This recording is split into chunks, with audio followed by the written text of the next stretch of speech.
Buenos días a todas y todos.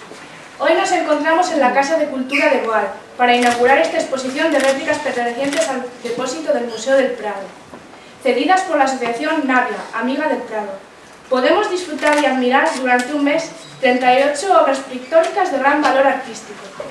Reúne no solo a los grandes nombres de la pintura española, sino también otros grandes pintores internacionales, abarcando varios siglos de historia del arte. La colección estará dividida entre la propia Casa de Cultura y el Centro Educativo Carlos Busoño, abierta al disfrute de todos los habitantes del concejo de Boal. El alumnado del CPB Carlos Busoño ha preparado una presentación de cada una de las obras expuestas en nuestro centro. Pero antes, cedemos la palabra a José Carlos Chapu, responsable de la colección que inauguramos, perteneciente a la asociación Navia, Amiga del Prado.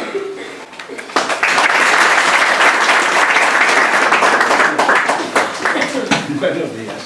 Bueno, el representante de la colección, porque estamos hablando de que la fundación, la colección simplemente es lo que nosotros ponemos, o sea, Navia, Amiga del Prado, es una colección de réplicas de cuadros del Museo del Prado.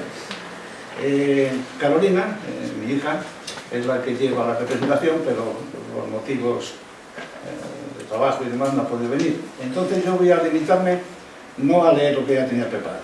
O sea, aquí voy a sacar los 3 puntos principales, que es que quede claro que Navia, Amiga del Prado, no es ni fundación, ni es asociación, es simplemente una colección. Cada cuadro tiene su dueño y cada cuadro tiene un cartelito en el que pone quién es el dueño de ese cuadro. ¿Qué hacemos entonces la asociación? Que no es asociación, en este caso es alguien tiene que decidir a dónde van los cuadros, cuidar de ellos, organización, etc. Eso es lo que Navia, Amiga del Prado, hace. Después hay que explicar lo que presentamos, porque muchos están pensando que lo que estamos haciendo es presentando copias, que no es una copia. Nosotros presentamos réplicas que consisten en fotografías del cuadro y impreso en lienzo. ¿Qué pasa? Bueno, pues esto hace cualquiera. No. El Museo del Prado, porque todos los cuadros que veis, todos han sido comprados en el Museo del Prado y hechos por ellos. Entonces, el Museo del Prado tiene unas máquinas fotográficas que ahora que ya hablamos tanto, los muchachos lo sabrán, ya no son megas. Ahí deben de usar en la máquina hasta teras. O sea, son máquinas de esas que están en satélite y cuando quieren fotografiar la matrícula de un coche desde satélite, lo hacen. Quiero decir que hacen unas fotografías de una exactitud enorme. Aparte de eso, tienen después unas impresoras que no solamente usan la tinta normal de una impresora, lo mezclan con otros materiales, resinas, lo que sea, y a la vez usan unos lienzos también especiales. En una palabra, que cualquiera que quiera hacer una réplica la puede hacer, pero claro, no tiene la maquinaria y lo necesario para hacerlas como estas que tenemos aquí. Bueno, eso por otro lado. Entonces, queda claro lo que vamos a ver. Réplicas todas del Museo del Prado. Nosotros tenemos que dejar claro que esta exposición la va a hacer el Ayuntamiento de Boal. Quiere decir que nosotros, una vez, aquí os explico lo que somos, y nos sentamos, ya es cosa del Ayuntamiento y del Colegio Carlos Busoño. Ellos van a hacer lo que quieran mientras no rompan los platos. Entonces, voy a dejar que empiecen los muchachos, no vamos a aburrir más, dejando clara la cosa. Navia, Amiga del Prado, queda a disposición del alcalde y de la directora Ana del colegio. Y nada más, eso es todo.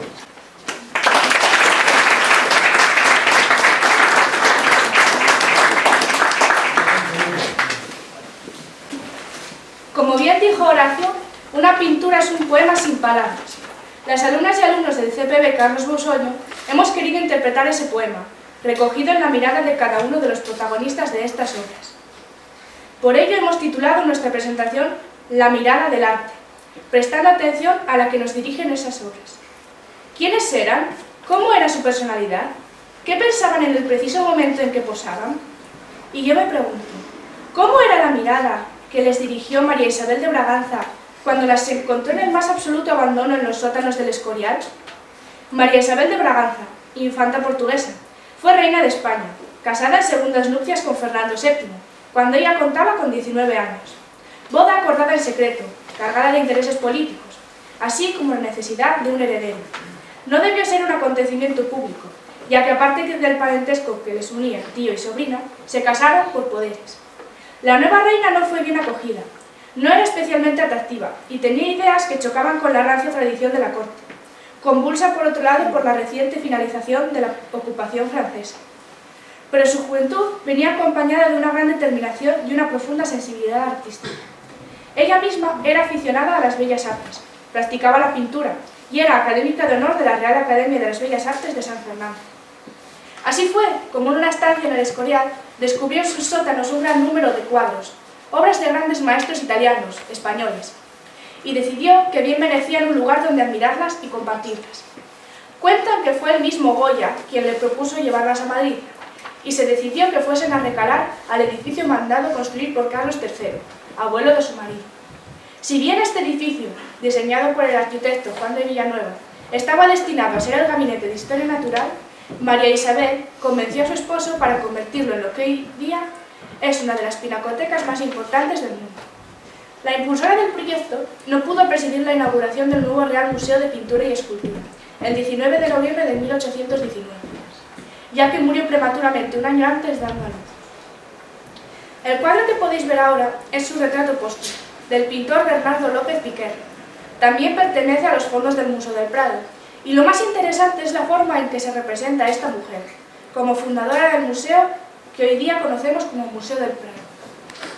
María Isabel, con la mano derecha, a través de la ventana, señala el edificio, que presenta el aspecto que tuvo cuando se inauguró, mientras que su mano izquierda reposa sobre diversos planos, que son alzados de las salas con la colocación de los cuadros, lo cual nos indica una implicación profunda en el proyecto. El Museo Nacional del Prado, ya centenario, ha cumplido ampliamente con las expectativas que tenía nuestra María Isabel de Braganza: conservar y exponer para deleite popular las grandes obras de arte, la mayor parte de ellas vinculadas con la historia de España. Y a lo largo de su historia nunca ha parado de enriquecer sus fondos, teniendo que acometer sucesivas ampliaciones, la más reciente terminada en 2007, y que ha supuesto anexar un edificio de nueva construcción. El número de visitantes tampoco ha dejado de crecer, cerrando el año 2016 con una cifra mayor a los 3 millones. Pasamos ahora a profundizar sobre algunos de sus principales fondos, concretamente 15 cuadros, que mis compañeras y compañeros han observado, estudiado y preparado para ustedes. Gracias por su atención.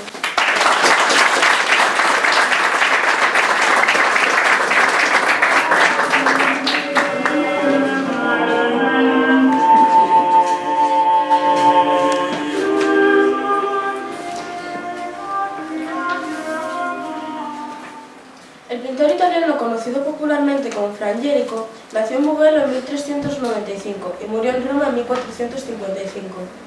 Es uno de los primeros pintores del Renacimiento, concretamente el Quattrocento italiano del siglo XV. Este sobrenombre que hemos mencionado hace referencia a la versatilidad que reflejan las obras. Las técnicas usadas por este artista son el fresco, el óleo y la témpera. Entre sus obras más importantes está este cuadro, titulado La Anunciación. Pero además, también son destacados los frescos que decoran el claustro y cada una de las celdas del convento de San Marcos, en Florencia, y los que realizó en las habitaciones del Papa Nicolás V, en el Vaticano.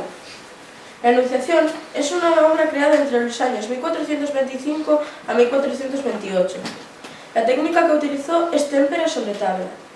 Lo primero que llama la atención son los colores, especialmente los tonos dorados y azules. La vista parece escaparse hacia ese rayo, que surge directamente de las manos divinas e ilumina la cara de la Virgen. Si nos referimos a la iconografía, se recoge el ciclo de la pérdida y salvación del hombre. Es decir, en la escena principal y central se desarrolla el tema de la Anunciación a María, momento en el que el arcángel San Gabriel le dice a la Virgen que va a ser la madre de Jesús. En la parte izquierda del cuadro se muestra la expulsión de Adán y Eva del paraíso. En la parte inferior de lo descrito tenemos 5 paneles que recogen otros tantos episodios de la vida de la Virgen. Enmarcando la escena principal, la Anunciación, tenemos un pórtico de mármol abierto. Recuerda claramente el Hospital de los Inocentes, del coetángelo Brunelleschi. Tiene arcos de medio punto sobre finas columnas blancas, bóvedas de arista de color azul, sembradas de pequeñas estrellas de oro, y en la fachada de este pórtico hay un medallón con la figura de Dios Padre. Esta obra muestra una influencia del estilo gótico medieval, en elementos tales como el uso del dorado y la esbeltez y delicadeza de las figuras. Por otro lado, ya muestra características propias del nuevo estilo renacentista, como puede ser la búsqueda de la perspectiva y la introducción en el cuadro de los nuevos elementos arquitectónicos. Gracias.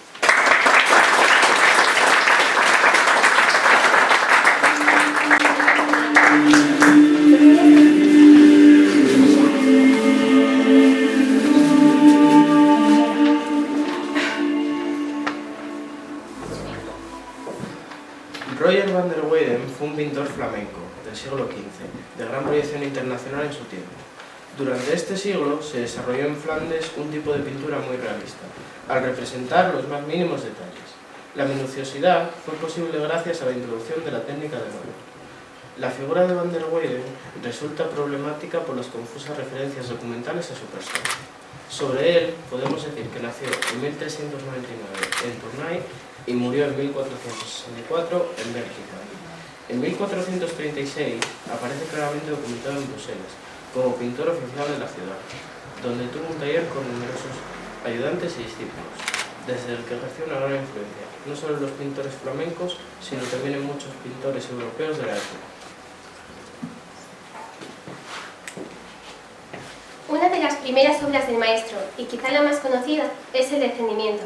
Está realizada con técnica de óleo sobre tabla y se terminó hacia el año 1443. Sobre un fondo dorado, que favorece que se concentre toda nuestra atención en la escena, se agolpan los personajes, que están en el mismo plano. La obra tiene un fuerte carácter dramático, y Van der Weyden expresa el sufrimiento de forma espectacular, con detalles como las lágrimas de María o la expresividad de los rostros y de los brazos. En cuanto a la composición, está muy cuidada. Cristo, vuelto de cara hacia el espectador, constituye el centro de la obra, y su cuerpo, junto con el de la Virgen María, desmayada, hace que se produzcan dos diagonales, que contrastan con la verticalidad de las otras figuras. Como detalle curioso, podemos mencionar la calavera, situada en la parte izquierda en el suelo, para dar idea de la muerte. También sobresalen por ser un cuadro de gran formato, siendo los personajes casi de tamaño natural. A pesar de ser una obra con reminiscencias góticas, como el fondo dorado o los pliegues casi geométricos de los ropajes, la escena consigue transmitir sensación de profundidad y sentido de movimiento. Gracias.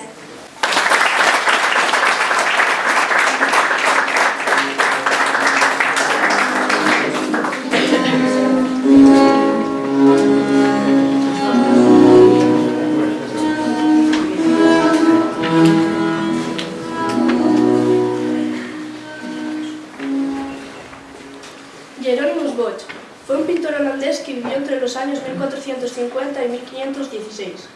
Hijo y nieto de pintores, debe su nombre a su ciudad natal, en la que al parecer permaneció durante toda su vida. Su educación tuvo lugar probablemente en el taller familiar y realizó un matrimonio ventajoso que le permitió vivir desahogadamente, entregado a su vocación por la pintura, que le reportaría un gran éxito. No muchos años después de su muerte, personalidades como el rey Felipe II fueron coleccionistas de sus obras, que salen repartidas por todo el mundo y de las que existe una excelente muestra en el Museo del Prado. Es un pintor de gran imaginación e ironía, que hace que sus cuadros sean en muchos casos difíciles de descifrar. En general, sus obras muestran la preocupación por la inclinación del hombre hacia el pecado y la condena eterna a las almas perdidas. El Jardín de las Delicias es un tríptico, pintado con la técnica de óleo sobre tabla hacia finales del siglo XV. El tríptico cerrado reproduce la creación del mundo representada mediante un globo terráqueo en tonos grises, blancos y negros, y contrasta con el tríptico abierto, que tiene colores brillantes. El tríptico abierto representa tres escenas, que tienen como único denominador común el pecado. De izquierda a derecha tenemos el paraíso, el jardín de la lujuria y el infierno. En la escena del paraíso, Dios crea al hombre en torno a la fuente de la vida, en un ambiente lleno de serenidad y equilibrio. En el panel central aparecen un gran número de figuras humanas desnudas, contaminadas por el pecado de la lujuria, además de animales, monstruos, seres híbridos, plantas y arquitecturas fantásticas. La pareja situada en el ángulo inferior derecho suele identificarse con Adán y Eva tras su expulsión del paraíso. En el panel derecho, la nota dominante es la oscuridad, denominándose en ocasiones infierno musical, por la importante presencia de instrumentos a la hora de torturar a los pecadores. Los pecados capitales son castigados por seres irreales y deformes. Toda la obra está cargada de significados ocultos que debe interpretar el espectador, pero que en todos los casos se relacionan con un alegato moralizador contra el pecado de la lujuria. Por ejemplo, las frutas son una clara alusión a los placeres sexuales. El petirrojo está considerado un símbolo erótico relacionado con la lascivia, etc. Gracias.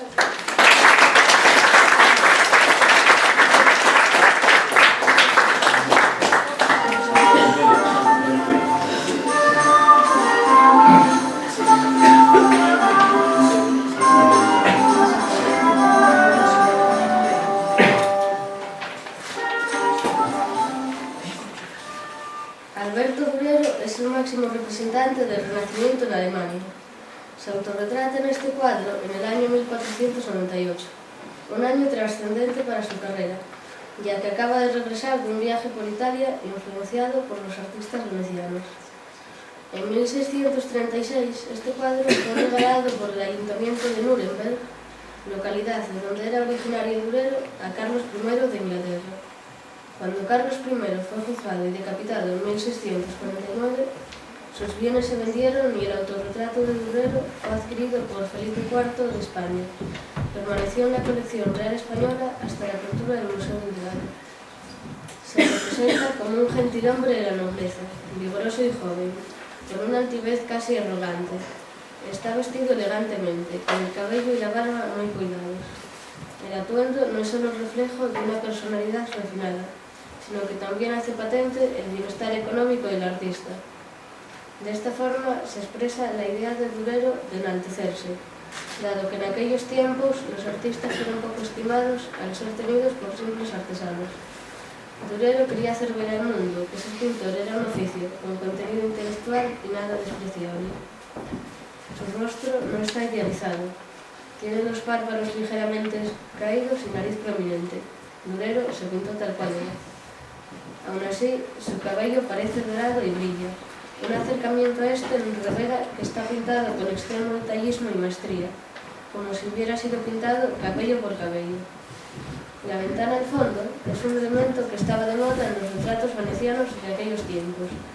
A través de la ventana se vislumbra un paisaje. Esta integración del retrato en un espacio que le sirve de marco es de clara influencia italiana. Al fondo, debajo del marco de la ventana, se muestra una inscripción que dice: 1498, me pinté a mi propia imagen, tengo 26 años. Debajo de esto se muestra su firma y el monograma que caracteriza varias de sus obras, una A y una D debajo de esta. Gracias.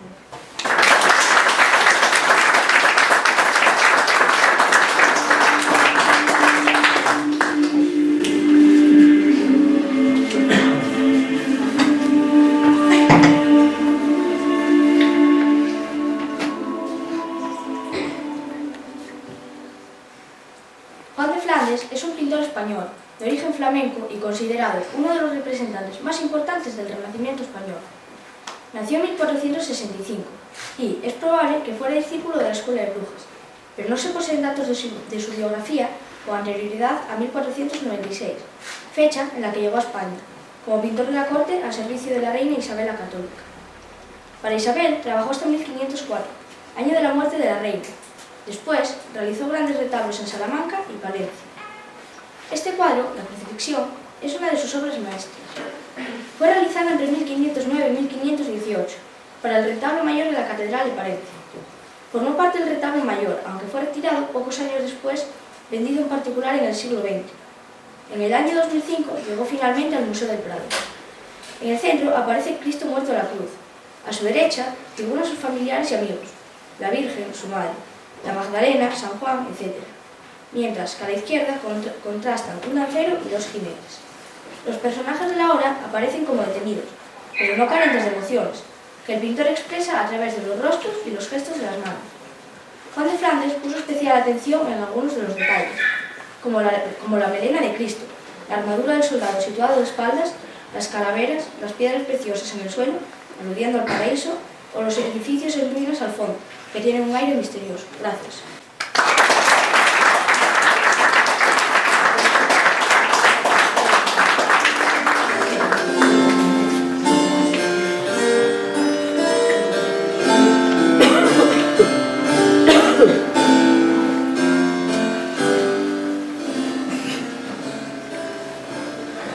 Este cuadro, titulado El Cardenal, fue pintado por el artista italiano Rafael. Rafael es uno de los grandes maestros de la pintura renacentista del siglo XVI. El Renacimiento fue un movimiento cultural y artístico que trajo consigo la vuelta a una cultura antropocéntrica, pues puso especial interés en estudiar y valorar todo lo relacionado con el hombre. El Renacimiento también supuso el regreso de los principios artísticos de la antigüedad clásica: naturalismo, idealización, equilibrio, armonía, etc. Se inició en Italia y se desarrolló en dos fases: el Quattrocento, que abarca el siglo XV, y el Cinquecento, que abarca la primera mitad del siglo XVI. Como rasgos generales en relación a la pintura del Renacimiento, podemos mencionar el naturalismo, lo que significa que los pintores tratan de representar en sus figuras el movimiento, el volumen y el sentido de la composición, y la representación del espacio por medio de la perspectiva, lograda a través de fondos arquitectónicos, reduciendo el tamaño de las figuras a medida que se alejan del espectador o difuminando los contornos de las figuras. Rafael Sanzio nació en Urbino, Italia, en 1483.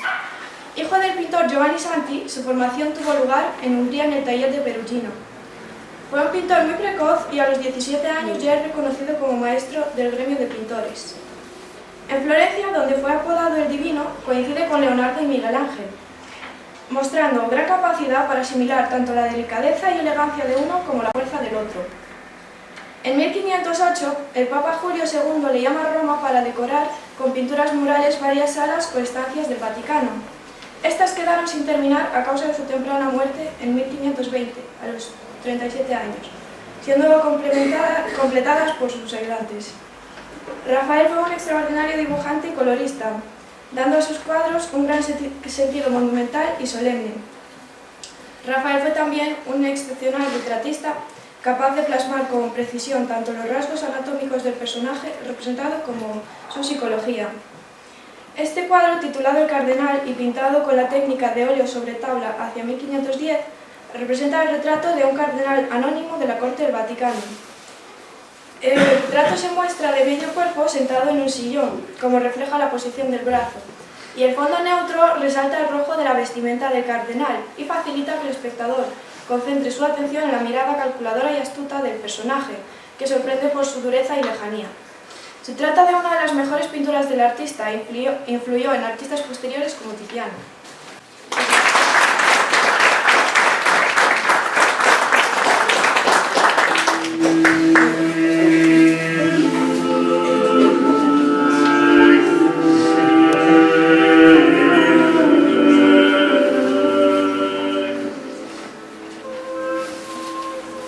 Este cuadro, titulado Carlos V en la batalla de Mühlberg de 1548, fue pintado por el artista italiano Tiziano.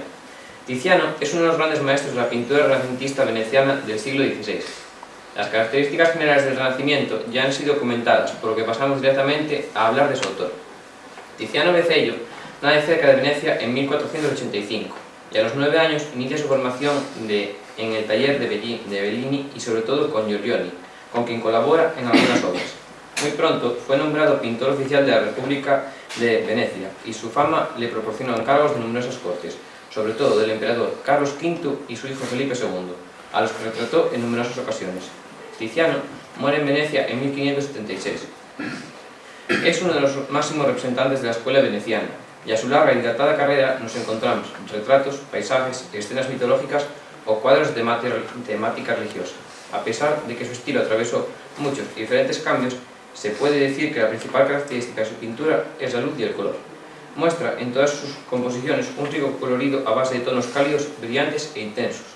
Su pincelada es suelta y en sus obras logra reproducir de manera extraordinaria los objetos y vestimentas de los personajes.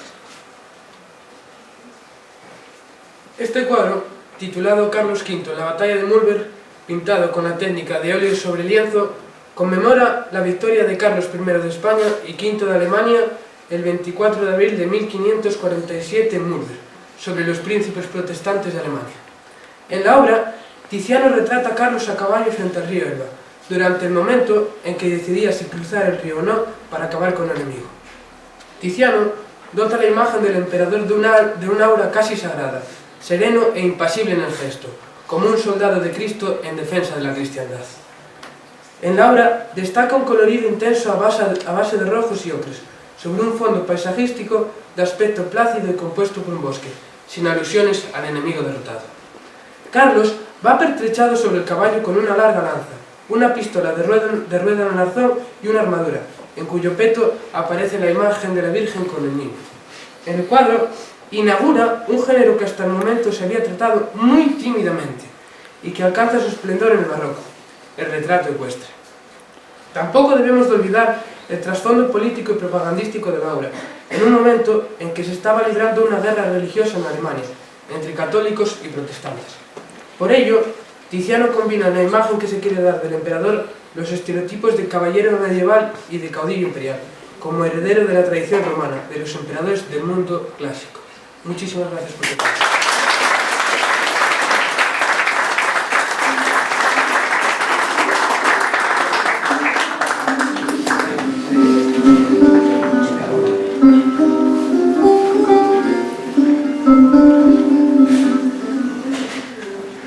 Este cuadro, titulado El caballero de la mano en el pecho, fue pintado por el Greco hacia 1580. La obra del Greco se inscribe dentro de la corriente artística conocida como manierismo. El estilo manierista se desarrolló durante la segunda mitad del siglo XVI y prepara el camino para el barroco. Como características principales podemos señalar el progresivo abandono de los presupuestos clásicos de proporción, equilibrio y armonía, y su sustitución por el movimiento, el desequilibrio y la modificación de los cánones, por ejemplo, alargando las figuras como hace el Greco. Los artistas no buscan representar la realidad, sino mostrarla a su manera propia, reflejando además los personajes cierta tensión interior. Domenico Statokopoulos es conocido como el Greco, debido a su nacimiento en la isla griega de Creta en 1541. En esta isla vivió hasta los 26 años y allí recibió una formación pictórica ligada a la tradición cultural bizantina. Después residió 10 años en Italia, primero en Venecia, donde se familiariza con el estilo de Tiziano y Tintoretto, y después en Roma, donde estudió la obra de Miguel Ángel. Se desconoce la fecha exacta de su llegada a España y las razones que le trajeron, pero hacia 1577 se ha instalado en Toledo, ciudad en la que permanecerá hasta su muerte en 1614. El Greco desarrolló un estilo muy personal, creando unas figuras de canon alargado y con tonos difusos. En sus cuadros emplea una pincelada suelta y un colorido intenso a base de tonos fríos. Y entre los rasgos más característicos de sus retratos podemos señalar la utilización de fondos neutros y la concentración de la atención en el rostro y las manos de los personajes. Durante largo tiempo, la obra del Greco fue desdeñada, hasta que a finales del siglo XIX los pintores impresionistas y expresionistas empiezan a considerarlo un genial precursor. Este cuadro, titulado El caballero de la mano en el pecho y pintado con la técnica de óleo sobre lienzo, representa a un caballero cristiano, de expresión grave y melancólica, llevándose la mano derecha al lado izquierdo del pecho en posición de juramento. De identidad desconocida, hoy día se considera que es el marqués de Montemayor, e incluso hay quien ha especulado acerca de que pudiera tratarse de un retrato de Cervantes. Está vestido de forma elegante y fina, con las ropas de terciopelo oscuro que se estilaban en la corte madrileña por aquel entonces, destacando el puño y la gola almidonada de encaje. Porta una espada dorada, al igual que el medallón con cadena que lleva, y en su tiempo esta obra se convirtió en la representación clásica del siglo de oro. En esta pintura se puede observar algunas de las características de las obras del Greco que hemos mencionado: el contorno difuso, la figura alargada y el fondo neutro y la luz que se centra en el rostro y en los ojos del personaje, para que la atención se centre solo en el caballero, que con la mano en el pecho mira al espectador como si hiciese un pacto con él. En una reciente restauración se descubrió que el fondo no era negro, sino gris, lo que contribuye a resaltar la figura. Igualmente se puso en evidencia los ricos matices del ropaje oscuro, lo que confirma la influencia de la escuela de pintura veneciana. Manuel Machado dedicó un poema a esta pintura, con el mismo nombre del que voy a recitar un pequeño fragmento.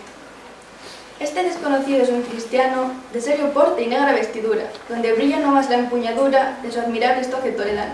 Muchas gracias.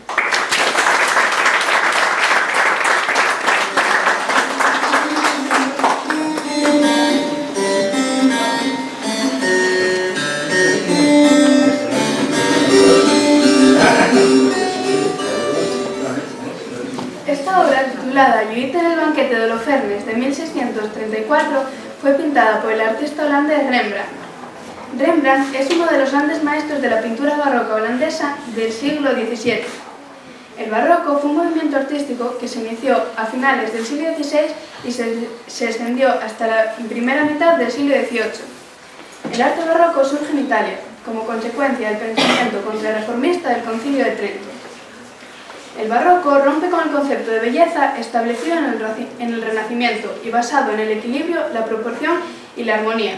Y como rasgos generales en relación a la pintura podemos mencionar el intenso realismo, los contrastes de luces y sombras para realzar la expresividad y el dramatismo, la importancia del color frente al dibujo a la hora de definir las formas y el movimiento, algo que se logra en las composiciones mediante recursos como los escorzos, las líneas diagonales o las composiciones en aspa. Durante el siglo XVI, Flandes y Holanda se separaron. Flandes quedó bajo el dominio del Imperio Español y Holanda o Países Bajos pasó a ser una república burguesa bajo la órbita de influencia del protestantismo. Rembrandt van Rijn nació en Leiden en 1606, en el seno de una familia calvinista de molineros acomodados. Tras su formación en su ciudad natal, viaja a Ámsterdam, donde transcurrirá el resto de su vida. Allí alcanza gran fama, obteniendo inmensas ganancias fruto de la venta de sus obras. Pero tras la muerte de su mujer Saskia en 1642 y su posterior unión sentimental con la joven de extracción humilde Jendrikje, sus ventas disminuyeron, lo cual, unido a su afición desmedida por el coleccionismo de obras de arte, propició una quiebra de sus negocios y el embargo de sus bienes. Tras la muerte de Jendrikje y de su hijo Tito, pasó sus últimos años de vida hasta su muerte en 1669 sumido en la soledad y la penuria económica. La pintura de Rembrandt se caracteriza por su intenso realismo, algo que se aprecia en la extraordinaria ejecución a la hora de representar en los cuadros todo tipo de objetos y atavíos, como sombreros, joyas o vestidos. Otras características de su pintura son la utilización de colores oscuros y terrosos, la pincelada suelta y gruesa y una interpretación muy personal del claroscuro. En sus cuadros, la luz emana en ocasiones de las propias figuras, creando de este modo atmósferas y ambientes irreales, de ensueño. Por último, también señalar que en sus obras existen varios motivos recurrentes: las miradas de los personajes buscando con los ojos al espectador, los libros como símbolo de sabiduría, la vejez como símbolo tanto de experiencia y sabiduría como de pobreza, y las sombras como zona de misterio. Este cuadro, titulado Judith en el banquete de Holofernes y pintado con la técnica de óleo sobre lienzo en 1634, es la única pieza de Rembrandt en el Museo del Prado. En la escena podemos ver a una señora vestida con ropas muy lujosas. Por ejemplo, el cuello de armiño es un signo de gran poder económico, ya que esta piel era propia de reyes o personas con un poder adquisitivo semejante. Ella está sentada sobre un sillón, del que vemos los brazos, y se le acerca una joven sirvienta que le ofrece una copa que se llama Nautilus, porque su parte superior es un fósil con este nombre. Eran unas copas que se pusieron muy de moda en el siglo XVII y eran un signo de riqueza y estatus social. Detrás, si nos fijamos bien, vemos a una sirvienta con una tela en sus manos, que aunque no se puede apreciar con claridad, es un saco medio abierto. Durante mucho tiempo, la escena estuvo interpretada como la reina Artemisa, mujer del rey Mausolo. Cuando Mausolo murió en una batalla, Artemisa, enamorada de él, se bebió sus cenizas con vino, para, según ella, convertirse en el sepulcro viviente de su marido. Sin embargo, hay varios elementos en el cuadro que no encajan con la reina Artemisa, como la ausencia de corona o el hecho de que Artemisa no muestre ningún tipo de tristeza. Actualmente se cree que Rembrandt quería contar o representar la historia bíblica de Judith. Judith es una viuda hebrea que en plena guerra de Israel contra el Imperio Babilónico descubre que Holofernes, el general invasor enemigo, está enamorado de ella, y acompañada de su criada asiste a una cena con él, haciéndole creer que el amor era mutuo. Judith lo emborracha durante la cena y posteriormente, cuando Holofernes cae dormido, lo decapita y guarda su cabeza en el saco que sostiene la criada del fondo. De esta forma, siembra la confusión en el ejército de Babilonia e Israel obtiene la victoria. Muchas gracias.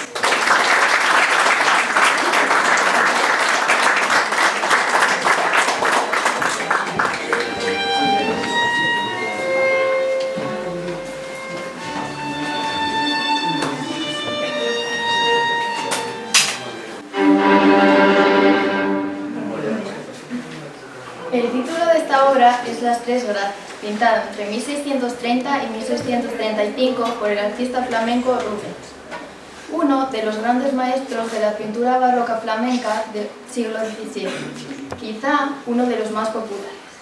Pedro Pablo Rubens nació en Siegen, Alemania, en 1577. Se educó en Amberes y en 1600 marcha a Italia, donde realiza labores diplomáticas para el duque de Mantua y donde completa su formación como artista. De los venecianos estudia el color, de Miguel Ángel la composición y el sentido de la grandiosidad, de Caravaggio la luz. En 1609 regresa a Amberes y entra al servicio de las cortes del archiduque Alberto e Isabel Clara Eugenia, desarrollando a partir de entonces actividades diplomáticas en España, Francia o Inglaterra, lo que contribuyó notablemente a aumentar su prestigio como pintor. Rubens fallece en 1640 a los 63 años de edad. El estilo de Rubens puede resumirse en tres exaltaciones: el color, el movimiento y la exuberancia.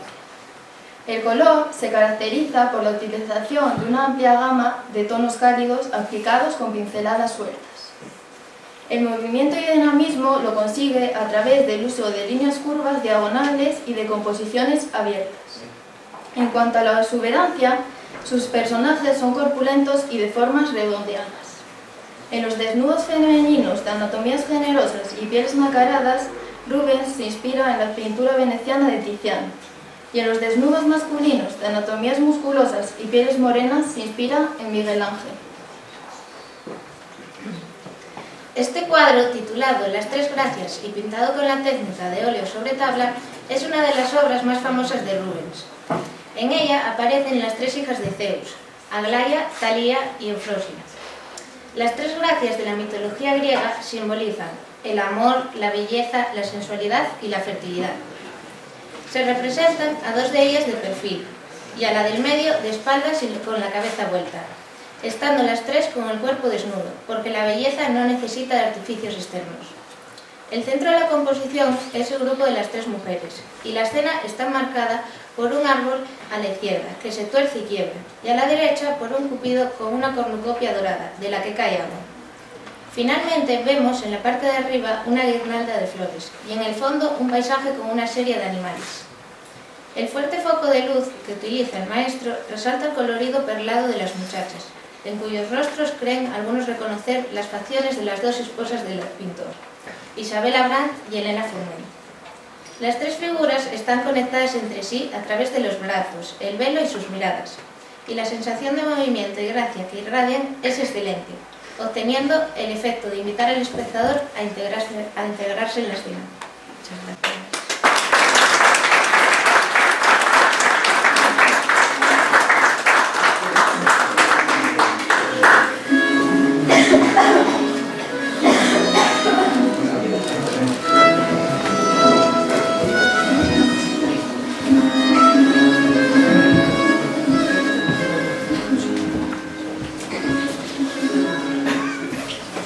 Esta obra titulada El sueño de Jacob de 1639 fue pintada por el artista español José de Ribera. José de Ribera es uno de los grandes maestros de la pintura barroca española del siglo XVII. La pintura barroca española participa de las características generales del barroco, aunque quizá aquí las composiciones son más sobrias y sencillas y el movimiento en los cuadros no es tan impetuoso. José de Ribera nació en la localidad valenciana de Játiva en el año 1591 y murió en Nápoles en 1652 a los 61 años de edad. Según algunos autores, se forma con Ribalta y desarrolló casi toda su carrera en Italia, principalmente en Nápoles, donde gozó de la protección de los virreyes. Debido a esto y a su corta estatura, se le pone el apodo de Españoleto, el Españolito. Autor prolífico y de éxito, sus obras influyeron en pintores como Velázquez y Murillo. José de Ribera fue un pintor muy influido por Caravaggio, utilizando tal y como él la luz tenebrista, es decir, una luz muy intensa que se proyecta sobre las figuras y contribuye a crear un ambiente de gran tensión dramática. También, al igual que Caravaggio, utiliza modelos de la calle en sus obras, no rehusando en representar incluso deformidades. En sus obras de madurez, como el caso que nos ocupa, su paleta se aclara y su pincelada se vuelve más suelta y pastosa. Gracias. Este cuadro, de temática religiosa, titulado El sueño de Jacob, ilustra un episodio de la vida de Jacob. Este, representado de forma realista, tras haberse quedado dormido de camino a Harán, vio en sueños una larga escala que conducía al cielo, por la que subían y bajaban filas de ángeles. En el cuadro casi no puede observarse esta escala, insinuada únicamente por una luz fuerte y clara que ilumina el rostro de Jacob. Otras cosas que nos llaman la atención de esta obra son el escorzo de la figura y las diagonales que organizan la composición. Antiguamente, esta obra era atribuida a Murillo, debido a detalles como la visión esfumada de los ángeles que suben y bajan por la escala y también por la gama de color dorado. Muchas gracias por su atención.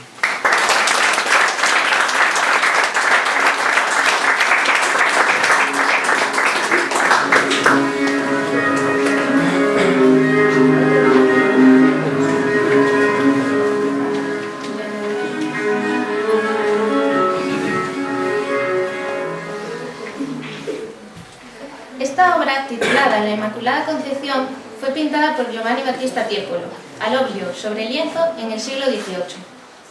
Tiepolo nació en 1696 en Venecia y murió en Madrid en 1770. Giovanni es uno de los muralistas italianos más importantes del siglo XVIII, pero también pintó lienzos. En sus obras, aparte de las vistas de Venecia, predominan los temas mitológicos y bíblicos. En general, sus composiciones son movidas, etéreas, elegantes y llenas de gracia. Se caracterizan por la facilidad para el dibujo y por los colores claros y ligeros, con tonos nacarados y sin buscar efecto liso. Además de todo esto, en muchas obras Tiepolo introducía fondos arquitectónicos al estilo veronés. Esta obra la podemos clasificar dentro del estilo rococó, que nació en Francia a principios del siglo XVIII. Se caracteriza por la opulencia, la elegancia y el empleo de colores vivos, que contrastan con el pesimismo y la oscuridad del barroco. En la pintura abundan las fiestas galantes y campestres, las historias pastoriles y las aventuras amorosas y cortesanas, siendo las composiciones sensuales, alegres y frescas. En sus últimos años de vida, Giovanni trabajó para el monarca español Carlos III. Durante este tiempo fue cuando le encargaron la Inmaculada Concepción para decorar la iglesia del convento de San Pascual Bailón de Aranjuez.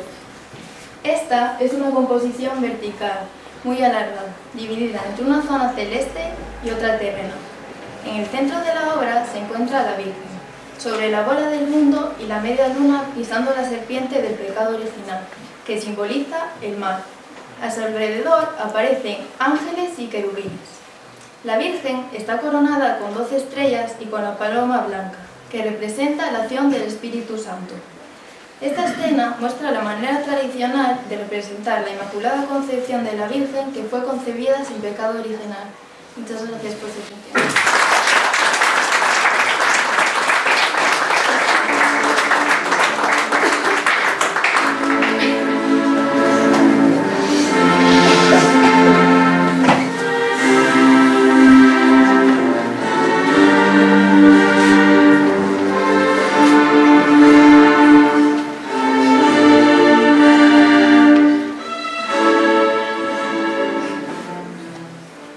Francisco de Goya y Lucientes fue un pintor y grabador español que vivió entre 1746 y 1828. El arte goyesco supone el comienzo de la pintura contemporánea y es precursor de las vanguardias del siglo XX. Por todo ello, se le considera uno de los grandes maestros de la historia del arte. Tras un alto aprendizaje en el ámbito estilístico del barroco tardío, viaja a Italia en 1770, donde traba contacto con el incipiente neoclasicismo. Cuando marcha a Madrid, trabaja como pintor de cartones para los tapices de la Manufactura Real de Santa Bárbara y con el tiempo se convierte en pintor de cámara de Carlos IV y posteriormente de su hijo y sucesor Fernando VII. Una grave enfermedad en 1793 le lleva a acercarse a una pintura más creativa y original, que inicia la transición hacia la estética romántica. Su obra refleja el convulso periodo histórico en que vive, particularmente la Guerra de la Independencia. En este sentido, los desastres de la guerra son casi un reportaje moderno de las atrocidades cometidas y componen una visión exenta de heroísmo, donde las víctimas son de cualquier clase y condición. Al final del conflicto hispano-francés, pinta dos grandes cuadros, relacionados con los sucesos del levantamiento del 2 de mayo de 1808, que no solo comenta sucesos próximos a la realidad que vive el artista, sino que alcanza un mensaje universal. Una de sus obras más destacadas es la serie de pinturas con que decoró su casa de campo conocida como la Quinta del Sol, las pinturas negras. En ellas Goya anticipa la pintura contemporánea y los variados movimientos de la vanguardia del siglo XX. En 1814, después de la expulsión de los franceses, Goya realiza dos cuadros, el 2 de mayo y el 3 de mayo en Madrid. Aparte de la viva impresión que le había causado la guerra, estos dos cuadros le permiten afirmar su adhesión al pueblo español, en un momento en que era acusado de afrancesado. En su obra, el protagonista absoluto es el pueblo, era el colectivo y no una figura particular, como podía serlo el general victorioso o el rey en el campo de batalla. Este es un concepto romántico y moderno de entender la guerra y los logros nacionales, que se atribuyen al pueblo más que a sus dirigentes. En los fusilamientos vemos las consecuencias de aquella resistencia de los madrileños frente a los franceses. El modo de componer la escena determina los grupos protagonistas separados por el farol que observamos en el suelo. Por un lado, y situado en la zona iluminada por el farol los ejecutados, ofreciendo su cara el espectador y al grupo de los verdugos atemorizados y desesperados. Cada uno muestra una postura diferente ante la muerte. Esta es la que se tapa el rostro porque no puede soportarlo, o el que abre sus brazos en cruz ofreciendo su pecho a las balas. Este personaje en concreto es un elemento terriblemente dramático, puesto que mira directamente a los soldados y su camisa blanca atrae el foco de la luz, como una llamada de atención ante la muerte que se acerca. A sus pies los cuerpos de los ajusticiados caen en desorden, y detrás están los otros sentenciados que aguardan su turno para ser fusilados. El otro grupo lo conforman los soldados franceses, que están de espaldas al espectador. Son verdugos anónimos y su formación es perfecta. Todos ellos se encuentran en un exterior nocturno, que se sabe que es la montaña del Príncipe Pío, donde se pasó por las armas a los sublevados en la jornada anterior. La pincelada de Goya es suelta, lo que facilita la creación de una atmósfera tétrica a través de las luces, los colores y los humos. La composición fue copiada por un admirador de la pintura española, el impresionista Manet, para la ejecución de Maximiliano en México, y también por Picasso en su obra Los fusilamientos de Corea. Muchas gracias por su atención.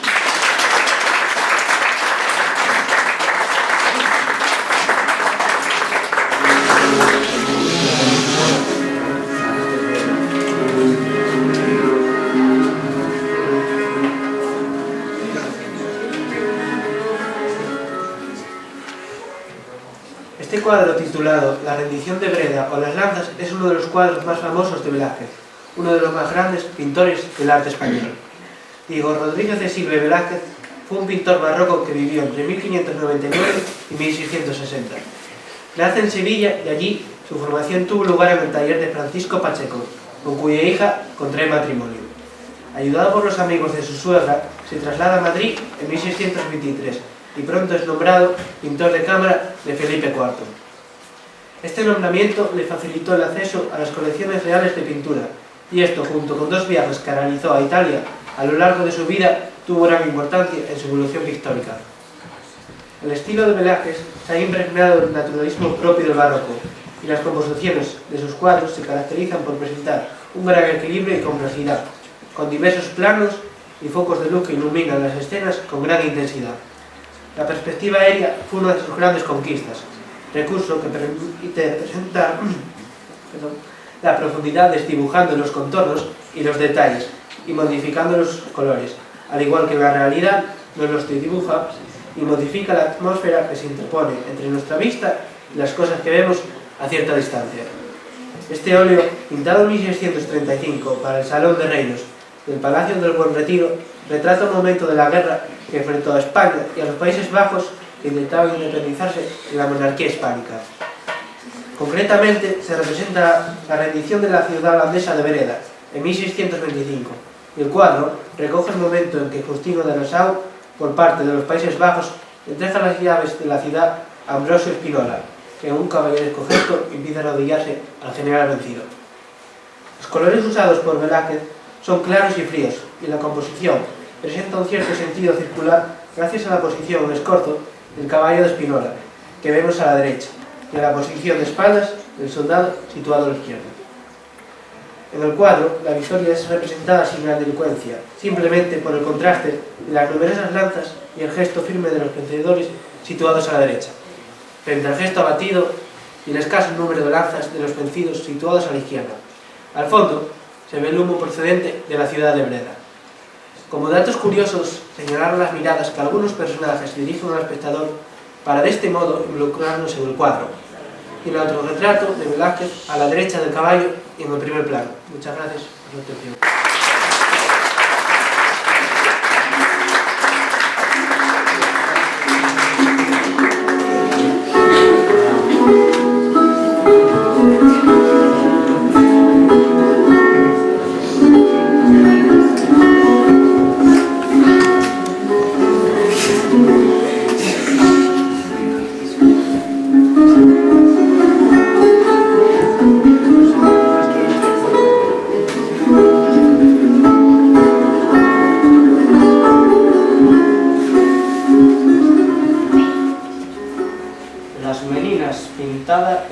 En 1656 y conocida también como La familia de Felipe IV, es la obra más famosa de Velázquez. Es una pintura realizada al óleo sobre un lienzo de grandes dimensiones, donde las figuras situadas en primer plano se representan a tamaño natural. La escena representa al pintor Velázquez realizando un retrato de los reyes, mientras se desarrolla una escena cortesana.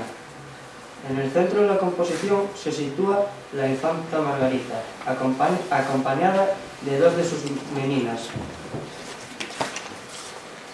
Concretamente, Isabel de Velasco a su derecha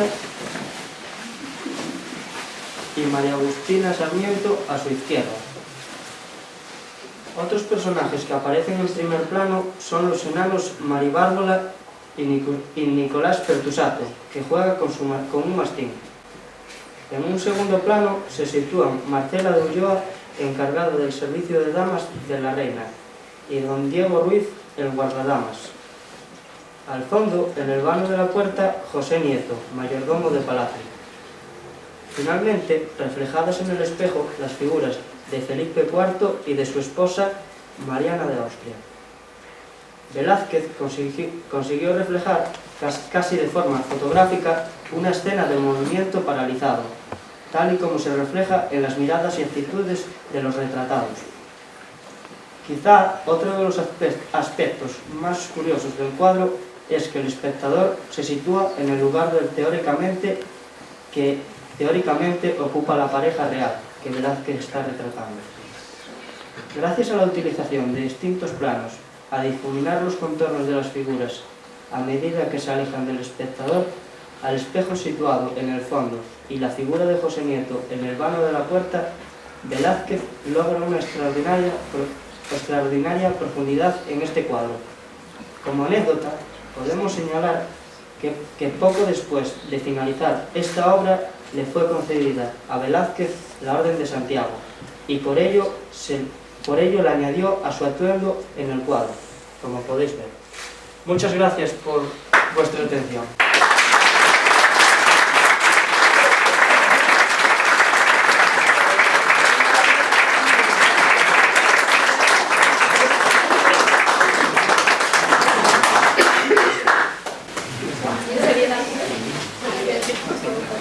Bueno, buenos días. Yo voy a ser breve porque después de esta presentación tan estupenda que realizaron los alumnos y alumnas del Colegio Público de Boal, poco más queda que decir. Yo agradecer amigos del Prado, hoy aquí representado por Chapuri, que hayan facilitado que Boal cuente con esta magnífica exposición. También al Ayuntamiento de Navia, que ha sufragado el transporte hasta Boal de la exposición, y deciros nada más que el Ayuntamiento de Boal ha adquirido un cuadro que forma parte de esta exposición, que tiene que estar un año, creo, itinerando por los distintos sitios, y luego va a pasar a ser propiedad del ayuntamiento, y la intención del ayuntamiento es donarlo al colegio público. Nada más, que disfrutéis de esta magnífica exposición y invitaros a todos que paséis a visitarla. Gracias.